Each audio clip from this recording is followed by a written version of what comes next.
Hey, Luke here, and I have Mike Kaufman with me with CNS. He's the account manager, and he's going to tell us a little bit about what's happening that's affecting a lot of truckers who, if you go through Connecticut, this is going to affect you, and it's starting January 1st. So, Mike, welcome, and can you tell me a little bit about it? Yes, absolutely. So Connecticut has a new tax they're imposing on motor carriers and anyone with a qualified motor vehicle that's traveling in Connecticut. To be a qualified motor vehicle, you're at 26,000 pounds or more, which is important to realize it's not 26,001 or more like CDL and IRP requirements, 26,000 or more. And you are a Class 8 to Class 13 Federal Highway Administration vehicle. Now that Class 8 to Class 13, as I mentioned, does not match IRP requirements. It's a different thing. So basically, Class 8 is your four or less axles and you're in combination. So the key thing with this tax is you must be in combination. So triaxle dump truck, a 73 280 heavy truck, that does not pay this tax. It's only for vehicles 26,000 or more and in combination. It's called a highway use fee. Very similar to New York HUD's highway use tax. They call it something different, of course. It's 0.175 a mile. That's the rate. So basically 17.5 cents a mile for an 80,000 pound unit. Again, talking about regular truck tractors. So it's very significant. It's going to be a lot of taxes, a lot of money. It's a monthly filing.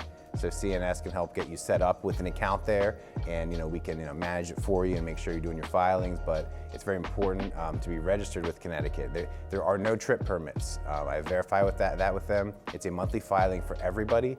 After a year, after they collect some data, they'll probably adjust it like New York does, where you're an annual, monthly, or quarterly filer based on how much you owe.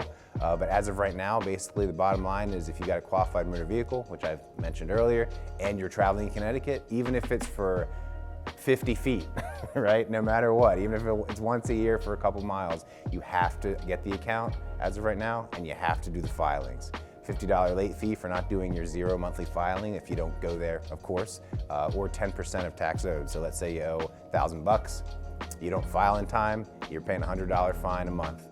Okay, perfect. And I think, this is alongside, you got New York, you got Oregon, Kentucky, New Mexico. Is this a trend that we're going to see potentially happening moving forward? Yes, I think so. I think a lot of states are trying to recoup money that they're losing for, as we had discussed earlier personally about electric vehicles, that sort of thing, as well as, if certain legislation doesn't go their way. So for Connecticut, they wanted to set up tolls for every single major highway just for truckers, and Congress, I believe, shut that down and said, no, you can't do that.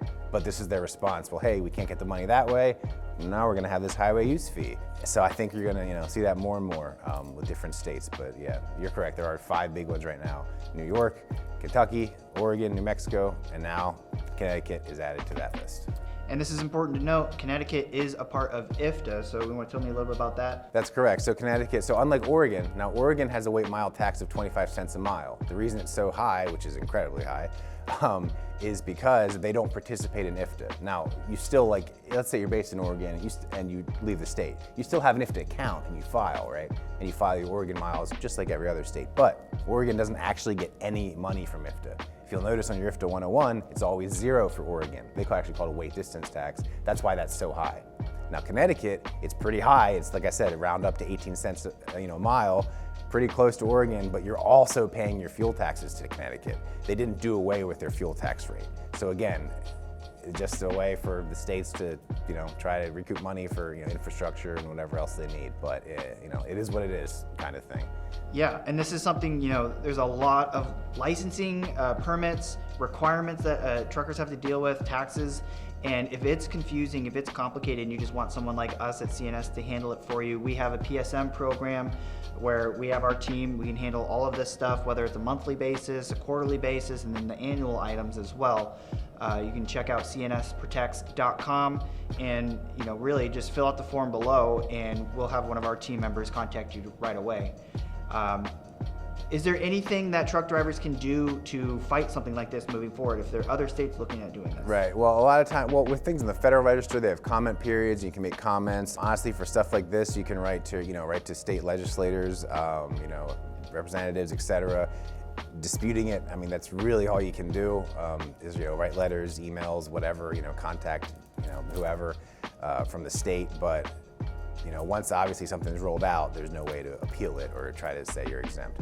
One thing I did forget to mention with these state stuff, right, especially Connecticut, If you don't want to pay as much, it's important you track any bobtail miles. So if you're not, like I mentioned earlier, you're not connected to a trailer, let's say you deliver in Connecticut and then you're leaving empty. So you're, let's say you do 250 miles in combination, but then you do 250 miles leaving empty. You do not pay the tax when you're bobtailing, when you're a single unit. So it's very important though, if you get an audit and that kind of thing, to keep good records. So then that way, when you file these exempted miles, you don't pay the tax, you can prove, hey, well, this is why I filed those miles, and so on and so forth. Obviously, other states also have permitted and exempt miles, but we won't get into that, perhaps a different video. But is there a good way to track that? I know obviously ELDs, you might be able to note some of that stuff, but if you don't have an ELD. Yeah, I mean, that would be, honestly, that's an ELD specific thing. You might have to, get with your ELD provider if there's a way for them to, that'd be fairly complicated. Like say like your shipping ID, if you have a shipping ID in, but then you're leaving and you change it to empty. I mean, I'm gonna be honest with you, I'm not aware of any ELDs that actually are going to track that for you, like automatically. But if you reach out to your provider, especially depending on the system, I mean, there may be a way.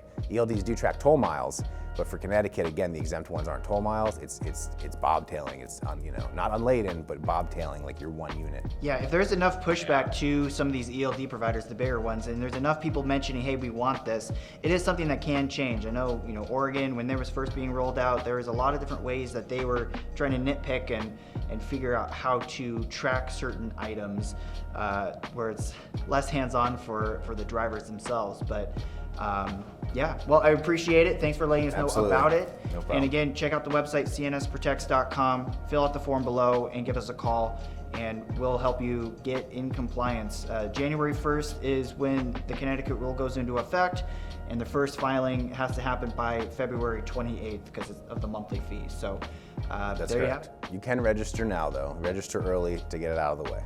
you have it. Yeah, That's it. perfect. Stay safe out there. Thanks.